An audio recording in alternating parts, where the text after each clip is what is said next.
సంవత్సరం మొత్తం పరిచర్య చేసి సంవత్సరాంతములో 10 మంది బాప్తిస్మం పొందితే పాస్టర్ గారు పలావ్ వండిస్తాడు. దేవునికి స్తోత్రం. సంవత్సరం అంతా పనిచేసి సంవత్సరం అంతా పరిచర్య చేసి సంవత్సరాంతమున 10 మంది బాప్తిస్మం పొందితే పాస్టర్ గారు భారీ ఫంక్షన్ చేస్తాడు. ఎందుకంటే 10 మంది ఆత్మలు దేవుని రాజ్యమునకు చేర్చబడ్డారు, నరకాగ్ని నుండి కాపాడబడ్డారు, నిత్య జీవమునకు వారసులయ్యారు. అంత సంతోషిస్తే దాదాపు 4400 మంది కంటే ఎక్కువ మంది రక్షణలోనికి వచ్చినప్పుడు మరి మనమెంత పండగ చేయాలి?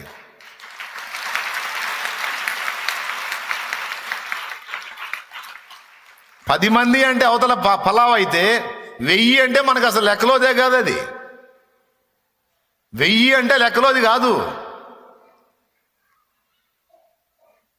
4000 కంటే పై చిలుకు. అంటే ఎలా జరుగుతుంది ఇంత? చెప్పనా? ఇది ఒకని కష్టం కాదు, ఇది ఒకని కష్టం కాదు. ముందు వేలాది మంది గ్యాదర్ అయినప్పుడు ఆ వేలలోంచి వేలు పట్టబడతారు. అవునా? ఏందండి అటు చూస్తారు? ఆ వేలాది మందికి ముందు కూర్చోవడం దగ్గర నుంచి, వాళ్ళు వచ్చే త్రోవ దగ్గర నుంచి, వాళ్ళు వాడే వస్తువుల దగ్గర నుంచి, వాళ్ళు వాడే ప్రదేశాల దగ్గర నుంచి అన్నిట తలా ఒక చెయ్యేసి ఎక్కడ పరిచర్య అక్కడ జరిగితే ఇప్పటికీ అన్ని వేల మంది రక్షణలోనికి వచ్చారు. అన్ని వేల జీవితాలు నిత్యము మండే అగ్నిగుండం నుండి కాపాడబడి నిత్య జీవానికి వారసులయ్యారు. కొంతమంది చేరారు కూడా అక్కడికి. ఎక్కడికి? పరదైసుకు చేరారు. మన రక్షణలోనికి నడిపించిన వాళ్ళలో చాలా మంది పరదైసుకు కూడా వెళ్ళిపోయారు. ఇంకా చాలా మంది రక్షణ పొందబోతున్నారు. జరగబోతుంది, ఇంకా దేవుని బలమైన కార్యం జరగబోతుంది.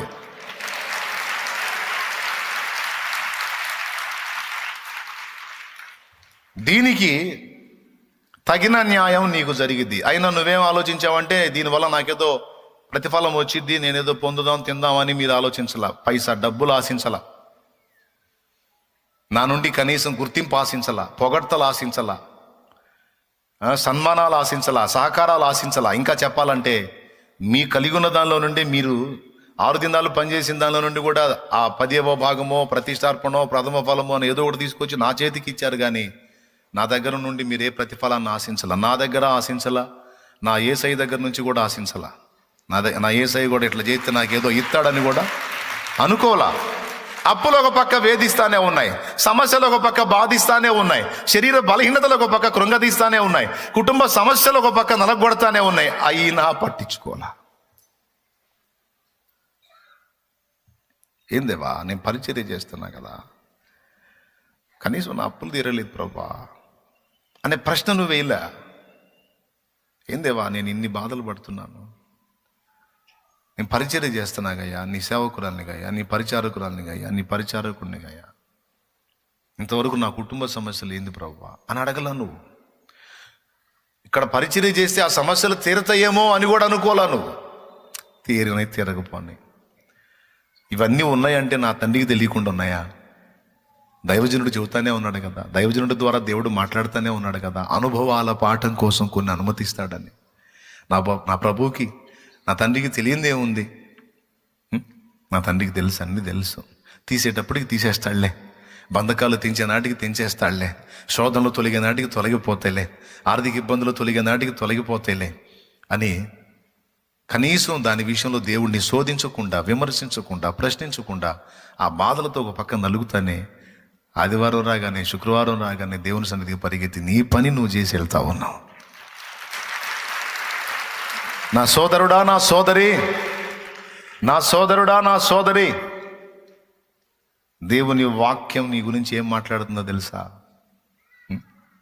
దేవుని వాక్యం చూడు, హెబ్రీ పత్రిక 6 చూడు.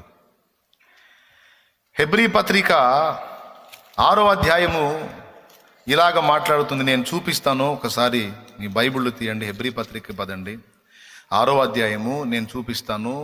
10వ వచనం చూడండి. మీరు చేసిన కార్యమును మీరు పరిశుద్ధులకు ఉపచారము చేసి ఇంకనూ ఉపచారము చేయుచుండుట చేత మీరు చేసిన కార్యమును, అయ్యా అండర్లైన్ చేసుకుని ఆయన పరిచారకురాల విశ్వాసులారా, మీరు కూడా చర్చికి వచ్చి ఆదివారం జస్ట్ ఆరాధన చూసుకొని ఒక ఆర్డినరీ విశ్వాసిలాగా, ఆర్డినరీ భక్తుడిలాగా వచ్చి అలాగా చూసుకొని వెళ్ళిపోయే వారలారా, నీ హృదయం ఇంకా నిన్ను రేపలేదా దేవుని పని కోసం? నీ హృదయము నిన్ను రేపితేనే దేవుని పిలుపు నీకు వచ్చింది. నీ హృదయంలో దేవుని ప్రేమించి దేవుని కొరకు ఆసక్తి ఉంటేనే నీకు ఆయన పని చేసే అవకాశం లభించింది. ముందు నీ హృదయం రేపిన దాన్ని బట్టి నీకు ఉన్నంతలో నువ్వు దేవుని పనికి దిగితేనే ఆ అభిషేకం నీ మీదకి వచ్చిద్ది, ఆత్మశక్తి నీ మీదకి వచ్చిద్ది, ఏదో ఒక స్థానం నీకు లభించిద్ది, నువ్వు దేవుని పనిలో వర్ధిల్లుతావు. లేకపోతే కష్టం. దేవునికి మహిమ కలుగునుగాక. చూడండి ఏం చదువుతున్నాడో ఒకసారి చూడండి. మీరు చేసిన కార్యమును మీరు పరిశుద్ధులకు ఉపచారము చేసి. పరిచారకులందరూ చేస్తుంది ఏంది? క్రీస్తు రక్తములో కడగబడబోతున్న పరిశుద్ధులందరికీ కూడా ఉపచారం చేస్తున్నారు. మీరు చేసేది ఉపచారం, పరిచర్య. చదువు. ఇంకను ఉపచారము చేయుచుండుట చేత తన నామమును బట్టి చూపిన ప్రేమను మరచుటకు దేవుడు అన్యాయస్తుడు కాదు. అయిపోలా అంటే దాని అర్థం ఏంది? ఇంతగా నీవు కష్టపడుతున్నావు, ఇంతగా నీవు శ్రమ పడుతున్నావు, ఇంతగా నువ్వు ప్రయాసపడుతున్నావు, నీ కష్టాన్ని, నీ ఉపచారాన్ని, పరిశుద్ధుల విషయంలో దేవుని నామాన్ని బట్టి నువ్వు చూపిన ప్రేమను మర్చిపోవడానికి ఆయన అన్యాయస్తుడు కాదు, తప్పనిసరిగా నీకు న్యాయం చేస్తాడని దాని అర్థం. చూడు, తప్పనిసరిగా నీకు న్యాయము జరిగిద్ది. ఇంకా చెప్పాలంటే నీకు పుట్టిన వారి విషయంలో కూడా దేవుడు జోక్యం చేసుకుంటాడు. నా దేవుడు అన్యాయస్తుడు కాదు. ఈ మాట పట్టుకొని నువ్వు దేవుని ముందు కూర్చోవచ్చు, ప్రార్థన కూడా చేయొచ్చు. అయినా నువ్వు చెయ్యవు. ఎందుకంటే నీకు ముందే తెలుసు, నేను మొత్తుకోపోయినా ఆయన నామం కోసం కష్టపడుతున్న నా ప్రయాస నా తండ్రికి తెలుసు. ఆయన నామ మహిమార్థమై పరిశుద్ధులకు నేను చేయబోతున్న ఉపచారము నా తండ్రికి తెలియదా? నా తండ్రికి తెలుసు. తప్పకుండా ఆయన నాకు న్యాయం చేస్తాడు. చెయ్యకపోయినా పర్వాలేదు.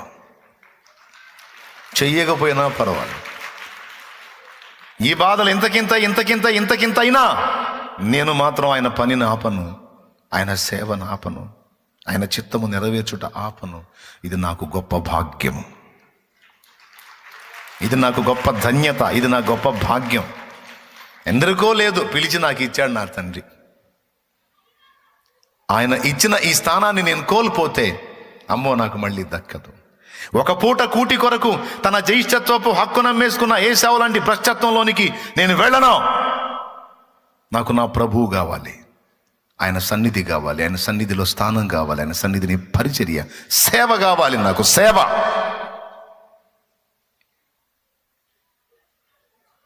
అని దేవుని ప్రేమించి దేవుని సేవకు, ఆయన పరిచర్యకు వచ్చిన నీ విషయంలో నువ్వు ప్రతిఫలం అపేక్షించకపోయినా, నీకు తెలుసు దేవుడు న్యాయం చేస్తాడని, అయినా నువ్వు దాన్ని లక్ష్య పెట్టకపోయినా తప్పనిసరిగా దేవుడు న్యాయం చేస్తాడు. ఎందుకంటే ఆయన రాయించాడు, తన నామమును బట్టి మీరు పరిశుద్ధులకు ఉపచారం చేస్తున్నారు, ఇంకా చేస్తూ ఉన్నారు, ఇక చేయబోతున్నారు. కాబట్టి మీ పరిచర్యను, ఉపచారాన్ని, మీ సేవను, మీ ప్రేమను మర్చిపోవడానికి ఆయన అన్యాయస్తుడు కాడు అంటే అర్థమైంది. నీకు తెలుసా, మనకు ముందు తరాల్లో దైవజనులు సేవ చేశారు. మనకు ముందు తరాల్లో ఇప్పుడు మనకు ముందు తరాలంటే 18వ శతాబ్దమో 17వ శతాబ్దం అనుకోవాకండి. ఈ శతాబ్దంలోనే మనకు ముందు సేవ చేసిన సేవకులు ఉన్నారు కదా, వాళ్ళ దగ్గర కూడా ఇట్లనే పరిచర్యకు సహకరించిన సాకారులు ఉన్నారు కదా. మీరు వెళ్ళి ఆ పరిచారకుల కుటుంబాలని ఎంక్వైరీ చేయండి. ఆ పరిచారకులు ఇప్పుడు వృద్ధులై ఉన్నారు, వాళ్ళ కుటుంబాలను ఎంక్వైరీ చేయండి. నేను చెప్పనా, మొత్తం 2 అంతలు కాదు 10 అంతలుగా ఆశీర్వదించబడి ఉన్నారు. వాళ్ళు నమ్మకంగా, యథార్థంగా దేవుని ప్రేమించి దేవుని సేవ, దేవుని పరిచర్య జరిగించిన వాళ్ళ కుటుంబాలు, దేవుని కొరకు త్యాగం చేసిన కుటుంబాలు, దేవుని కొరకు తమను తాము అప్పగించుకున్న కుటుంబాలు ఈరోజు ఆశీర్వదించబడి వారికి పుట్టిన సంతతి వారి మనోసంతానంతో సహా దీవించబడిన మెట్లో ఉన్నారు. తలలుగా ఉన్నారు వాళ్ళు. దేశం యొక్క ఉన్నత స్థలములో ఉన్నారు వాళ్ళు. చూడండి, ఒక తరములో నీవు చేస్తే అది నీ తరంతో పాటు నీ బిడ్డకు కూడా అది వర్తించేటట్టు దేవుడు చేశాడు.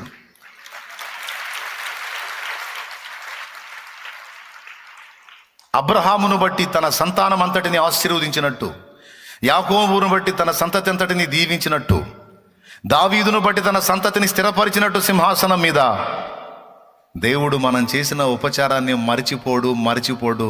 ఇంకా చెప్పాలంటే మనం చేసిన సేవ అంతా కూడా జ్ఞాపకార్థముగా ఆయన యొద్దకు చేరుతుందట. దేవునికి స్తోత్రం కలుగును గాక. ఇంత మాట అన్న తర్వాత ఇంకేం కావాలి దేవుడు? ఇంత మాట రాయించిన తర్వాత అంతేకాదు, ఆ సహకారుల పేర్లు జీవగ్రంథమందు రాయబడి ఉన్నాయి అన్నాడండి. పరిచారకులారా, దేవుని సేవ చేసే దేవుని పాత్రలారా, మీ పేర్లు జీవగ్రంథమందు రాయబడి ఉన్నాయని ఫిలిప్పీ పత్రిక, ఒకసారి మీరు బైబిల్ తీయగలిగితే ఫిలిప్పీ పత్రిక ఒకసారి తీసుకోండి, నేను చూపిస్తాను. ఫిలిప్పీ పత్రిక 4వ అధ్యాయము 3వ వచనం చూడు. అవును, నిజమైన సహకారి ఆ స్త్రీలు క్లెమెంతుతోనూ నా ఇతర సహకారులతోనూ సువార్త పనిలో నాతో కూడా ప్రయాసపడిన వారు గనుక వారికి సహాయము చేయుమని నిన్ను వేడుకొనుచున్నాను. ఆ సహకారుల పేర్లు జీవగ్రంథమందు వ్రాయబడి ఉన్నవి. అబ్బా, దేవునికి స్తోత్రం కలుగును గాక. ప్రియమైన దేవుని పని సహకారులారా, దేవుని పరిచారకులారా, దేవుని కోసం మిమ్మల్ని మీరు అంకితం చేసుకున్న వారలారా, అప్పగించుకున్న వారలారా, నా తండ్రి సేవ చేస్తున్న బిడ్డలారా, మీరు పరిశుద్ధులకు చేసే సేవ సాక్షాత్తు యేసు శరీరమునకు చేస్తున్నారు. మీ పేర్లు జీవగ్రంథమందు రాయబడి ఉన్నవన్నీ దేవుడు వాక్యంలో రాయించాడు. మూడు సంగతులు గుర్తుపెట్టుకోండి. 4వ సంగతి తర్వాత చెప్తాను. మొదటి సంగతి ఏమిటంటే, మీరు చేసే సేవ, మీరు చేసే ఉపచారము, పరిశుద్ధుల కొరకు మీరు పడుతున్న కష్టాలు. రేపు మీటింగ్లో మనం చూస్తే ఈ పురుషోత్తపట్నం ఈ ఎంట్రన్స్ నుంచి రాజాపేట మీటింగ్ గ్రౌండ్ దాకా మొత్తం వరుసగా నిలబడి ఉంటారు ట్రాఫిక్ కంట్రోల్ చేసే బిడ్డలు. పగలు ఎండలో నిలబడతారు, రాత్రి 12-1 గంట దాకా నిలబడతారు. జరుగుతుంది ఒక సభ కాదు, 2 సభలు జరుగుతున్నాయి వారం భారీగా. శుక్రవారం ఆరాధన కూడా చిన్నది కాదు. ఆదివారం 2 ఆరాధనలు, కనీసం 3 ఘనమైన సభలు జరుగుతున్నాయి ఇక్కడ. దీనికి ఏర్పాట్లన్నీ కష్టపడతా ఉన్నారు, ఆహారం ఉండే దగ్గర నుంచి అన్ని విషయాల్లో. కాబట్టి ఇంతగా దేవుని కోసం ప్రయాసపడుతున్న మిమ్ములను మరచిపోవుటకు, మీ సేవను మరచిపోవుటకు ఆయన అన్యాయస్తుడు కాదు అని రాయించాడు. అంటే తప్పనిసరిగా నీకును, నీ ఇంటి వారికి, నీకు పుట్టిన వారికి, వారికి పుట్టే వారికి కూడా దేవుడు తప్పనిసరిగా న్యాయం చేస్తాను అని మాట్లాడుతున్నాడు. ప్రైజ్ ది లార్డ్, హల్లెలూయా. నాకు అసలు పిల్లలే లేరు అంటావా? Don't worry. నీకు పుట్టినవారు అంటే సువార్త ద్వారా నువ్వు కన్నవాళ్ళు కూడా ఇంకా అనేకుల్ని కనొచ్చు కదా, అది ఇంకా బెస్ట్ కదా. ఇప్పుడు నీకు భౌతికంగా సంతానం లేకపోవచ్చు, స్పిరిచువల్గా ఆత్మీయంగా నువ్వు కొంతమందిని కనున్నావు. వాళ్ళు ఇంకా అనేకుల్ని కంటారు, నీ సంతతి కింద వాళ్ళు వస్తారు రేపు అక్కడ ఆత్మీయంగా. దేవునికి స్తోత్రం చెప్పు, గట్టిగా చెప్పు. 3 సంగతులు చెప్తానన్న. మొట్టమొదటిది, నీవు పడిన ప్రయాస, నువ్వు చేసిన సేవ ఆయన మర్చిపోవడానికి అన్యాయస్తుడు కాదు, తప్పనిసరిగా ఆయన ఆ విషయాన్ని రాసుకుని ఉన్నాడు. మొదటిది. రెండవది, నీ పేరు జీవగ్రంథమందు రాయబడింది, అది స్థిరం అన్నాడు. దేవుని సన్నిధిని పరిచర్య చేసే వాళ్ళ పేరు ఎక్కడ రాయబడిందని చూపించాడు అక్కడ. రైట్. 2. మూడవది, మనం చేసే సేవ మనుషులకు కాదు, క్రీస్తు శరీరమునకు చేస్తున్నాం. ఎవరికి చేస్తున్నాం? జస్ట్ ఇటుపక్క పేజీ తిప్పండి, ఎఫెసీ పత్రిక ఒక్కసారి చూడండి, 5వ అధ్యాయము.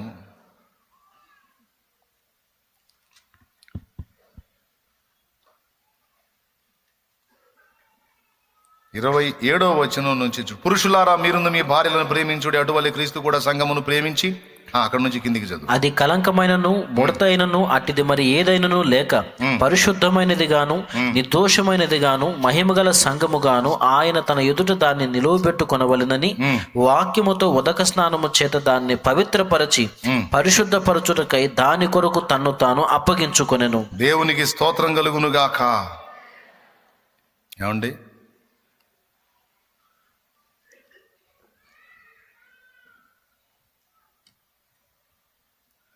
ఒక్కసారి చూడండి. చదువు. 23వ వచనం. క్రీస్తు సంఘమునకు శిరస్సయున్నలాగున. రైట్, అదోకే. 1 కొరింథీ పత్రిక 12వ అధ్యాయము 12వ వచనం చూడండి. ఎలాగు శరీరము ఏకమై ఉన్నను అనేకమైన అవయవములు కలిగి ఉన్నదో, ఎలాగు శరీరము యొక్క అవయవములన్నీ అనేకములై ఉన్నను ఒక్క శరీరమై ఉన్నవో, అలాగే క్రీస్తు ఉన్నాడు. దేవునికి స్తోత్రం కలుగును గాక. ఏమండి, ఈ వచనం అంతా కూడా, ఈ అధ్యాయం అంతా కిందికి చదువుతూ ఉంటే మనందరినీ కలిపి క్రీస్తు శరీరం అంటాడు. చూడండి, 27వ వచనం చదువు నాయన. అటువలే మీరు క్రీస్తు యొక్క శరీరమై ఉండి. చాలు చాలు చాలు, సరిపోయింది. ఇక ఇందాక చదువుకున్న దానిలో క్రీస్తు సంఘమునకు శిరస్సు అని చదివాం. ఇప్పుడు ఇక్కడే మీరు కూడా క్రీస్తు శరీరమై ఉండి. ఏమన్నాడు ఇక్కడ?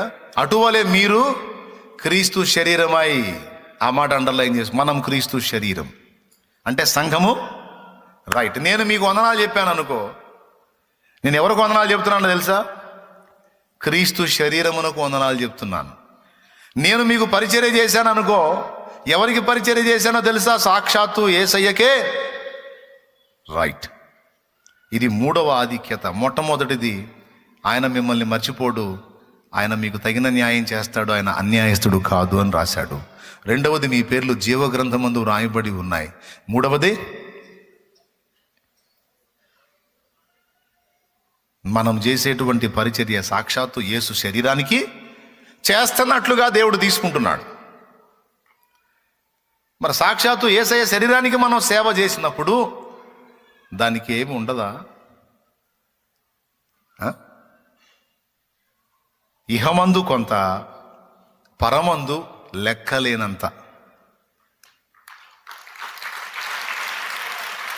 ప్రతివానికి ఇచ్చుటకు జీతము నా యొద్ద కలదు అంటే జీతం ఎవరికి ఇస్తాడండి?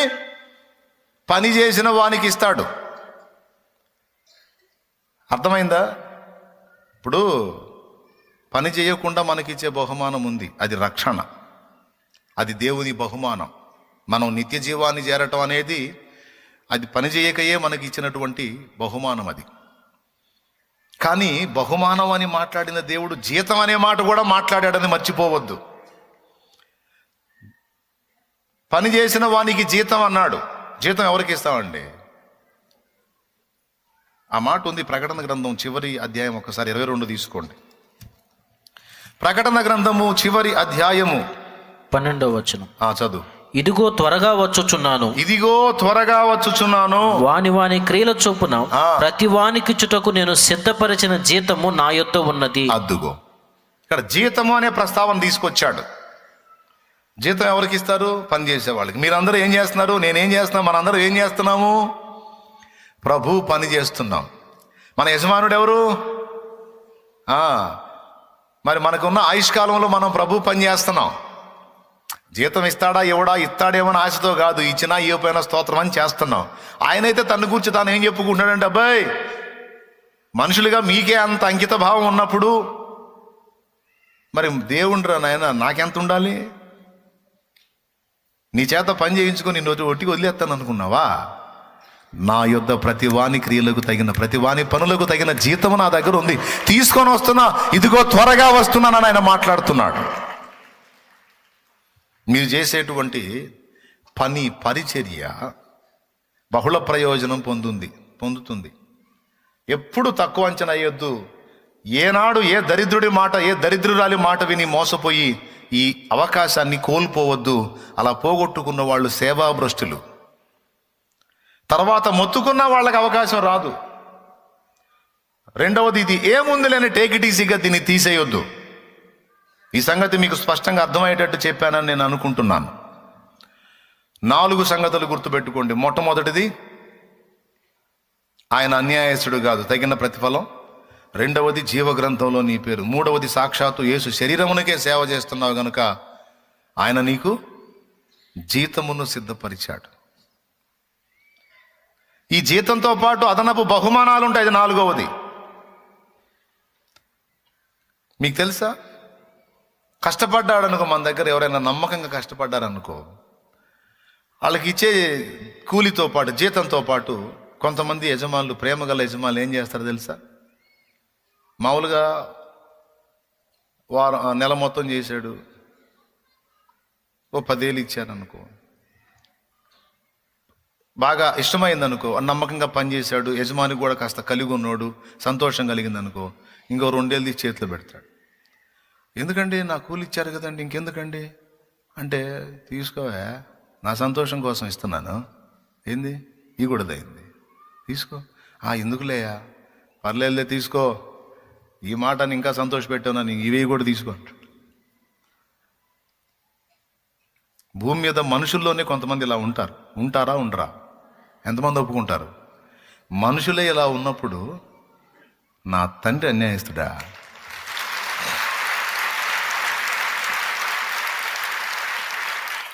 చెప్పండి, నా తండ్రి అన్యాయస్తుడా? ఆయన మరి నిశ్చయముగా ఇంకా దాతృత్వంతో బహుమానం ఇస్తాడు. ఇంకా ఉన్నతమైనటువంటి మెట్లోనికి నిన్ను తీసుకుంటాడు. కొంతమందిని ఈ పరిచర్య చేస్తూ ఉండగానే సేవలోకి పిలిచాడు.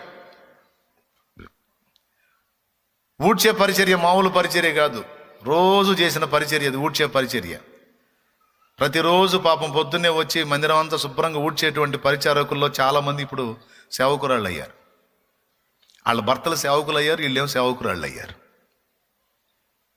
ఆశ్చర్యం అది. మొన్న సేవకురాళ్ళ లిస్టు తీసుకుంటే ఇందులో చాలామంది ఊడ్చే పరిచారకులు వచ్చారు. నిత్యము దేవుని సన్నిధిని సేవ చేసిన వాళ్ళని తర్వాత దేవుడు తన పరిచర్యలో తీసుకొని ఇంకా అత్యధికమైనటువంటి కృపనిచ్చాడు. మిమ్మల్ని కూడా నా తండ్రి తప్పకుండా మరో మెట్టు ఎక్కిస్తాడు. ఎక్కించకపోయినా పర్వాలా, ఉంచిన స్థానంలో ఉంచినా సరే నాకు అప్పగించిన పని నమ్మకంగా చేస్తానని నీవు దేవుని పాదాలు హత్తుకో. జీతం ఇస్తాడు. 3వది, 4వది, బహుమానం కూడా ఇస్తాడు నీకు. ఏమండి? 4, ఆ బహుమానము, ఆ జీతం ఎలా ఉంటుందో ఒక్కసారి ఊహించండి. మామూలుగా మనకు తెలిసిన జీతం డబ్బులు, మనకు తెలిసిన బహుమానాలు డబ్బులు లేక షీల్డ్స్ ఇస్తూ ఉంటారు కదా, వాళ్ళ పేర్లతో ఉన్నటువంటి షీల్డ్లు అట్లాంటివి ఇస్తారు, గోల్డ్ మెడల్ లాంటి బహుమానాలు ఇస్తారు. కానీ దేవుడు మనకు సిద్ధపరిచిన బహుమానాలు అలాంటివి కాదు. మంచి పోరాటము పోరాడి తిని, నా పరుగు కడముట్టించి తిని, నా విశ్వాసము కాపాడుకుంటుని, ఇక మీదట నా కొరకు గోల్డ్ మెడల్ ఉందన్నాడా? నీతి కిరీటం, అక్కాయ్, జీవ కిరీటం కాదు, నీతి కిరీటం ఉంచబడి ఉన్నది. కిరీటం ఎవరికి పెడతారండి? జయించిన వాణిని నేను జయించి నా తండ్రి సింహాసనమందు కూర్చుండి ఉన్న ప్రకారము జయించిన వాణిని నేను నా సింహాసనమందు కూర్చుండనిత్తును అన్నాడు. సింహాసనం అంటాడు, కిరీటం అంటాడు. ఈ 2 పాటల్లో పాడుకున్నాయి. 3 పాటలు మనకి ఇప్పుడు పాటలు పాడవచ్చు. 3 పాటలు వస్తాయి. కిరీటం గురించి ఒక పాట ఉంది, సింహాసనం గురించి ఒక పాట ఉంది, బహుమానం గురించి ఒక పాట ఉంది. నీవిచ్చు బహుమతులు నే స్వీకరించి నిత్యానందముతో పరవశించు వేళ, నీవిచ్చు బహుమతులు నే స్వీకరించి నిత్యానందముతో పరవశించు వేళ, ఏమౌదునో నేనేమౌదునో, ఏమౌదునో నేనేమౌదునో, ఎవరు సమీపించలేని తేజస్సులో నివసించున్న యేసయ్యా. దేవునికి మహిమ. ఇక ఇక్కడ బహుమానాల ప్రస్తావన.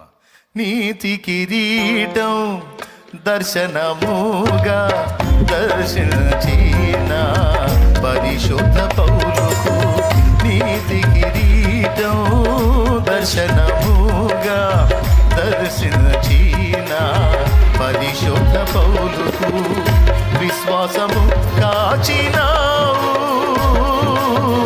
జయ జీవితము నీచినావు, సర్వోన్నతుడా నీవే నాకు ఆశ్రయ దుర్గ. హల్లెలూయా. ఇక్కడ కిరీటం, ముందు పాటలో బహుమానం, ఈ పాటలో కిరీటం. మూడో పాట, నీ వారసత్వముకై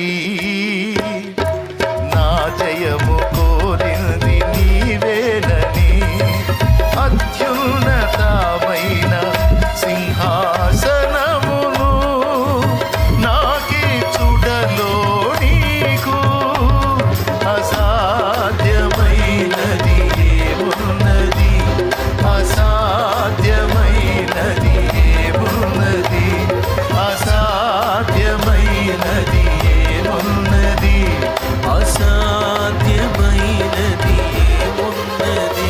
యూదా స్తుతి గోత్రపు సింహమా, యేసయ్యా నా ఆత్మీయ ప్రగతిని స్వాధీనమా. చాలు. దేవునికి స్తోత్రం. బహుమానం, కిరీటం, సింహాసనం. ఒక్కసారి మీరు చెప్పండి, సింహాసనం మీద ఎవరు కూర్చుంటారు? కిరీటం ఎవరు పెట్టుకుంటారు? రాజు సింహాసనం ఉంది, కిరీటం ఉందంటే ఖచ్చితంగా ఒకటి ఉండాలి, ఖచ్చితంగా ఒకటి ఉండాలి. ఏంటో తెలుసా? రాజ్యము. రాజ్యము. నా తండ్రి నాకు రాజ్యము నియమించినట్లు నాతో కూడా ప్రయాసపడిన మీకును నేను రాజ్యమును నియమించుచున్నాను. ప్రపంచ పునఃస్థితి స్థాపన యందు మీరు 12 సింహాసనంలో మీద కూర్చొని నాతో పాటు పాలిస్తారు, ఇశ్రాయేలుకు తీర్పు తీరుస్తారు. ఎంతటి ఆధిక్యత అంటే, మనము దేవదూతలకు తీర్పు తీర్చుద్దామని మీరు ఎరుగరా అన్నాడు. దేవదూతలకే తీర్పు తీర్చే అంత ఆధిక్యత మట్టి పురుగైన మనిషికి. ఒక్కసారి ఊహించండి, సింహాసనం ఇచ్చినప్పుడు, కిరీటం ఇచ్చినప్పుడు రాజ్యం ఉంటుందా ఉండదా? ఏమయ్యా మీరు చెప్పండి, ఏమమ్మా మీరు చెప్పండి. రాజ్యం లేని కిరీటం ఏం చేసుకోను, నువ్వు రాజ్యం లేని సింహాసనం ఏం చేసుకోను. కిరీటం సింహాసనం అనేవి ఉన్నాయి అంటే రాజ్యము తప్పనిసరి. అందుకే తలాంతుల ఉపమానంలో ఈ కొంచెములో నమ్మకంగా ఉంటివి గనుక 10 పట్టణముల మీద అధికారివై ఉండన్నాడు. హలో, నేను చెప్పేది కహాని కాదు, దేవుని వాక్య సత్యం. పరిచారకులారా, పరిచారకురాండ్రారా, దేవుడు అన్యాయస్తుడు కాదు, మర్చిపోవద్దు. దేవుడు అన్యాయస్తుడు కాదు, మర్చిపోవద్దు. దేవుని సేవ చేయుట నిష్ఫలమని పొర్రపాటును కూడా అనుకోవద్దు, అది దరిద్రులు అనుకునే మాట. దేవుని సేవ చేయటం నిష్ఫలమని ఆధ్యాత్మిక దరిద్రులు అనుకునే మాట. దేవుని సేవ చేయుట, దేవుని సేవ దొరకుట గొప్ప భాగ్యం. ఓ భక్తుడు పాడాడు, సేవకుడా నీ భాగ్యమెంత గొప్పది, సేవ చేయు నీ బ్రతుకు ధన్యమైనది. సేవకుడా నీ భాగ్యమెంత గొప్పది, సేవ చేయు నీ బ్రతుకు ధన్యమైనది. సేవకుడా నీ భాగ్యమెంత గొప్పది, సేవ చేయు నీ బ్రతుకు ధన్యమైనది. బలవంతునిగా ఉండుమా, క్రీస్తు యేసు కృపతో నిండుమా. బలవంతునిగా ఉండుమా, క్రీస్తు యేసు కృపతో నిండుమా.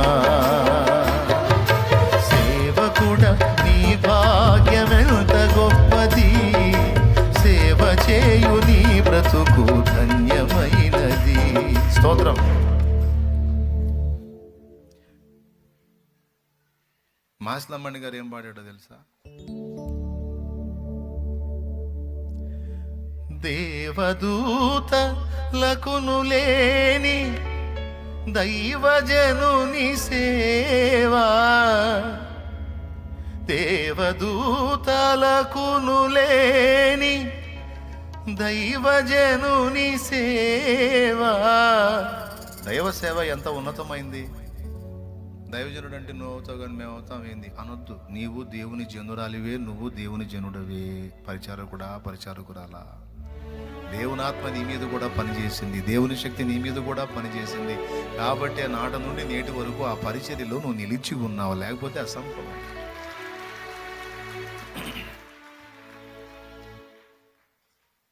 ఏమండి, ఈ పాట మీరు చదువుకున్నా వచ్చేస్తుంది చక్కగా. సందేశం వచ్చింది, అందులో మెసేజ్ ఉంది.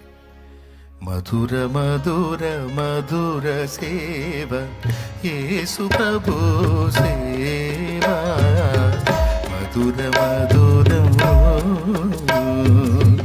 మధుర మధుర మధుర సేవ యేసు ప్రభు సేవ, మధుర మధుర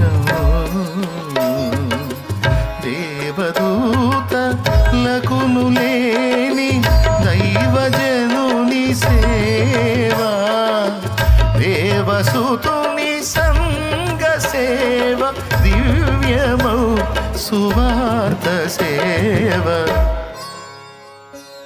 దివ్యమౌ సువార్త సేవ, మధుర మధుర మధుర సేవ యేసు ప్రభు సేవ, మధుర మధుర.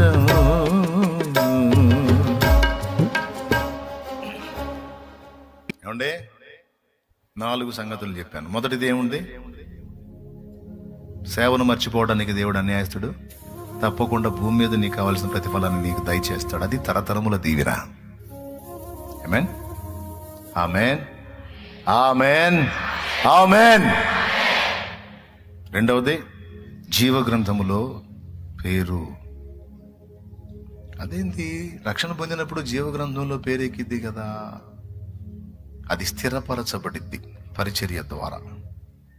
స్తోత్రం. మూడవది, క్రీస్తు శరీరమునకు నువ్వు ఉపచారం చేస్తున్నావు, దానికి తగిన బహుమానం ఆ జీతం.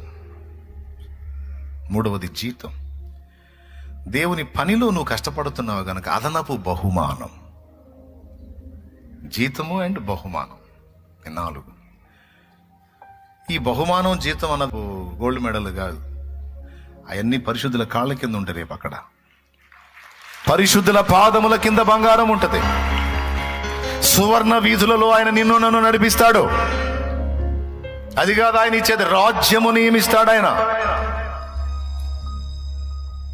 ఒక రాజు వలె పాలించడానికి, ఒక రాజు వలె ఏలటానికి, ఒక రాణి వలె ఏలటానికి దేవుడు నిన్ను నియమిస్తాడు. ఇదేదో నేను మిమ్మల్ని ఊరించడానికి చెప్పట్లా, ఉడికించడానికి చెప్పట్లా, నేను వాక్య సత్యం చెప్తున్నా. 5వ మాట, ఆఖరి మాట చెప్పి నేను ముగిస్తా. నువ్వు చేసే ఈ పరిచర్య గుర్తుపెట్టుకో, దేవుని దగ్గర నుంచి నీకు ప్రతిఫలాలు రావటమే కాదు, మనుష్య జీవితాల్లో కూడా నువ్వు చేసే కష్టం వల్ల చాలా మేలు కలిగిద్ది, సమాజం కూడా బాగుపడిద్ది. ఈరోజు వేలాది మంది తాగుబోతులు మారారు.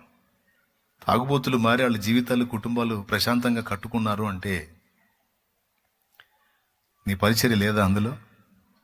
ఒక తాగుబోతుడు మారాడంటే ఇల్లు మొత్తం బాగుపడ్డట్టే. ఒక ఇంట్లో తాగుబోతుడు ఒకడు లేచాడంటే ఇల్లు మొత్తం నాశనం అయినట్టే. ఎంతమంది ఒప్పుకుంటారు? ఒకడు చాలు ఇంటి మొత్తం నాశనం చేయడానికి. ఆ ఒకడు మారాడు అనుకో, ఇల్లు మొత్తం బాగుపడ్డట్టే. ఒప్పుకుంటారా? ఆ ఇంటితో పాటు ఆ సమాజం, ఆ బజారు కూడా బాగుపడ్డట్టే. ఎందుకంటే ఈడు ఒక ఇంటితో వదిలిపెట్టడు, కాస్త దాగి ఒక ఇంటితో వదిలిపెట్టు, బజారు మొత్తం గందరగోళం చేస్తాడు. ఎవరికి నిద్ర ఉండదు, ప్రశాంతత ఉండదు. ఒక తాగుబోతుడు మారితే ఆ బజారు కూడా బాగుపడేది. ఎందుకు చెబుతున్నానంటే, వీడి మార్పును చూసి మిగతా తాగుబోతులు కూడా మారుతారు. ఈరోజు అలాంటి వాళ్ళు 1000 మంది మారిపోయారు. ఎలా మారారు? ఆ కుటుంబాలు ఎలా ఈరోజు ఆనందంగా పట్టి ఆనందం తింటున్నాయి? ఆ బిడ్డలు ఎలా సంతోషంగా ఉందో తెలుసా? ఒకటి దేవుని కృప, రెండు నీ పరిచర్య ఫలం. అది పడు నీ కష్టం, నీ త్యాగం, నీ ప్రయాస. నువ్వు కష్టపడి ఇంత ఏర్పాటు చేస్తే అతడు వచ్చి కూర్చొని దేవుని వాక్యం వింటే, అక్కడ నా కష్టం, నేను చేసే కష్టం ఫలించి ఆ హృదయంలో ఆ వాక్యం పోయి అటు మారితే ఆ జీవితాలు, ఆ కుటుంబాలు, ఆ సమాజాలు ఎంత బాగుపడుతున్నాయి.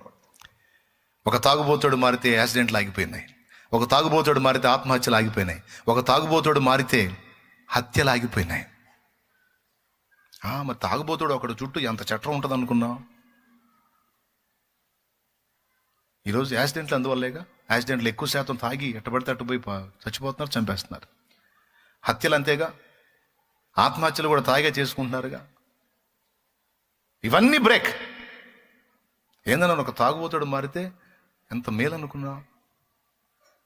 అలాంటి జీవితాలు ఎన్నో వేల సంఖ్యలో మారిపోయినాయి. మొన్న ఒక స్త్రీ వచ్చి సాక్ష్యం చెబుతుంది. జీవితం మీద విరక్తి పుట్టి ఫుల్లు దాగిపోయి పట్టాల మీద వండుకుందంట.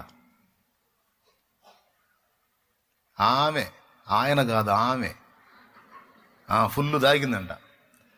ఫుల్లు దాగి పట్టాల మీద వండుకుందంట.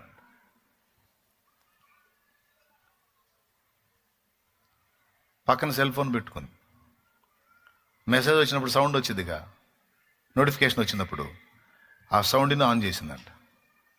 అప్పుడు మాట్లాడుతున్నాడు ఒకడు, నీకోసం చచ్చిపోయిన వాడు ఒకడు ఉండగా నువ్వెందుకు చావాలనుకుంటున్నావు, పనికి మాలిందానా అని. అప్పుడు లేచి పక్కకు వచ్చిందంట.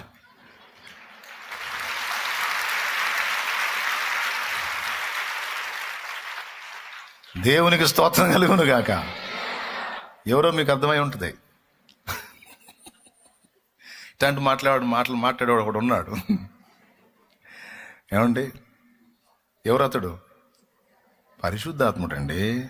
నా శాలేం రాదంటారు, నాకు తెలుసు. మీరు నా నోటికి ఆ మాటలు సమయోచితంగా అందించేది ఆయనేగా. పరిశుద్ధాత్ముడు అండి. నా చేత ఈ మాట పలికించింది ఆయన. కరెక్ట్గా టైంకి ఆమె చెవికి అది చేరేటట్టు చేసింది ఆయన. అంత దాగిన మనిషి కూడా దిగి పక్కకు వచ్చి కూర్చుందంట. తర్వాత నాకు తెలియదు, వచ్చి చెప్పింది. ఆ వీడియో కూడా రికార్డ్ చేసి పెట్టారు. మళ్ళీ నమ్మరుగా మీరు, అందుకని. దేవునికి స్తోత్రం. అదిగో ప్రియులారా, అది చూడండి.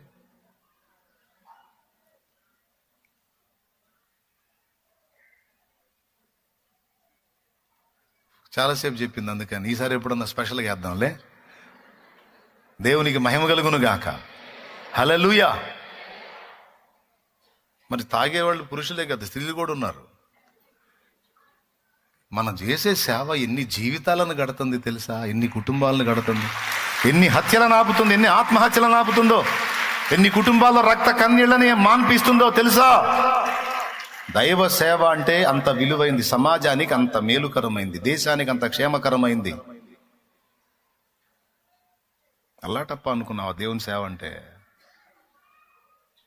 ఏ ఒక్కడు కూడా, ఎవ్వరు చేసే పని, ఏ ఒక్క పని కూడా ఆగటానికి లేదు. ఎవరి బాధ్యత వాళ్ళు నెరవేర్చు. అందరం కష్టపడితేనే అంత సేవ, అన్ని జీవితాల్లో వెలుగు. ఈరోజు ఇక్కడ కూర్చున్న వాళ్ళు చేతులు ఎత్తండాయా? తాగుబోతాడు ఎవరన్నా మారుంటే, అన్నా నేను మంచి తాగుబోతున్నాను, ఇప్పుడు తాగుండి వదిలేసి ఇట్లా కదిలించండి చేతులు. అదిగో మహారాజులు కుటుంబాలను ఎంత ఏది ఇచ్చారో. ఇప్పుడు మారి చూడు, చక్కగా దేవుని సన్నిధిలో కూర్చొని హల్లెలూయా స్తోత్రం అంటున్నారు. వాళ్ళ కుటుంబాలు పట్టడి అన్నం తింటున్నాయి. వాళ్ళ బిడ్డ పాపలు బాగున్నారు. వాళ్ళ కష్టార్జితం వాళ్ళ పిల్లలకే చెందుతుంది. ఇప్పుడు స్థలం కొనుక్కుంటున్నారు, ఇల్లు కట్టుకుంటున్నారు, పావుల బిడ్డ ఆర్థికంగా నిలదొక్కుంటున్నారు, 10 మందికి ఇచ్చే స్థితిలో ఉన్నారు ఈరోజు. ఇలాగ ఎన్ని కుటుంబాలు కట్టబడతాయో తెలుసా నీకు మనం చేసే సేవ? నువ్వు అనుకుంటా నేను ఈ అంట్లు తోమితే ఆత్మ రక్షించబడతాయని. మరి తినేవాడు ఏం తింటాడు? ముందు రక్షణ పొందాలంటే వాడు రావాలి, వచ్చినోడు తినాలి. తినడానికి ముందు కాస్త వాక్యం వినాలి. వాక్యం విన్న తర్వాత ఆకలి అయింది, కాస్త తినాలి. మరి నువ్వు పాత్ర గడకపోతే ఎందులో వండాలి? ప్లేట్ గడకపోతే ఎందులో పెట్టాలి? ఆ గంట గడకపోతే దేని పెట్టి వడ్డించాలి? కాబట్టి ఏ కోణంలో చూసినా ఏదో ఒక కోణంలో నీ పార్ట్ అనేది అందులో ఖచ్చితంగా ఉంటుంది. ప్రతి వ్యక్తి సేవ చేసే ప్రతి వ్యక్తి ఎవ్వరు వేస్ట్ లేదు. దేవునికి స్తోత్రం.